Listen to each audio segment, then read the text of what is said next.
Krista Gawci ta' 21 sena mis-Sannat Għawdex wieġbet mhux ħatja għal sensiela ta' akkużi brabta ma' serqa ta' 226 kilo reżina tal-kannabis mill-beriks tal-Forzi Armati f'Ħalsafi.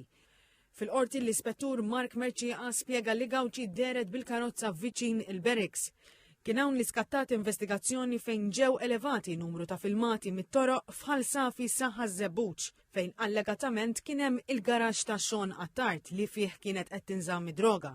Ir-riżulta li fil-filmati deru żewġ vetturi b'diversi persuni deħlin u ħirġin mill-beriks min-naħa tal-Ajruport Internazzjonali ta' Malta u vettura oħra sewda u wifqa fil-viċinanzi allegatament tal-imputata.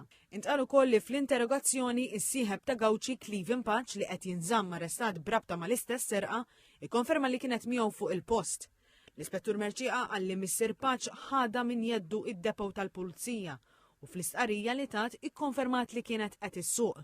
Dejta elevata mill-mobile tagħha wkoll ikkonfermat li kienet fil-post tas serqa għal satejn sħaħ kemm l-investigaturi jemmnu li damet għaddejja s-serqa.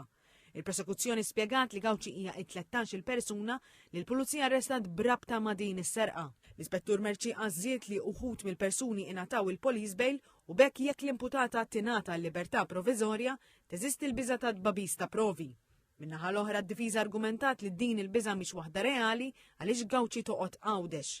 Żiedet li l-akkużata għadha fetà tenera u għandha l-fedina penali tagħha netta.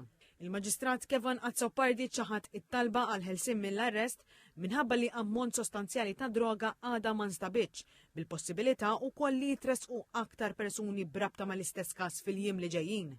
Apparti Gawci sissa tresqu l-qorti brabta ma' dan il-każ Sean Attard, Carlos Patch, Cleveland Patch, Joseph Essesi u Liam Stewart. Il-kol qed jinżammu taħt arrest. Intant, aktar kmieni tresqu l-qorti wkoll 3 persuni mixlija li qeddew lill-ġurnalisti.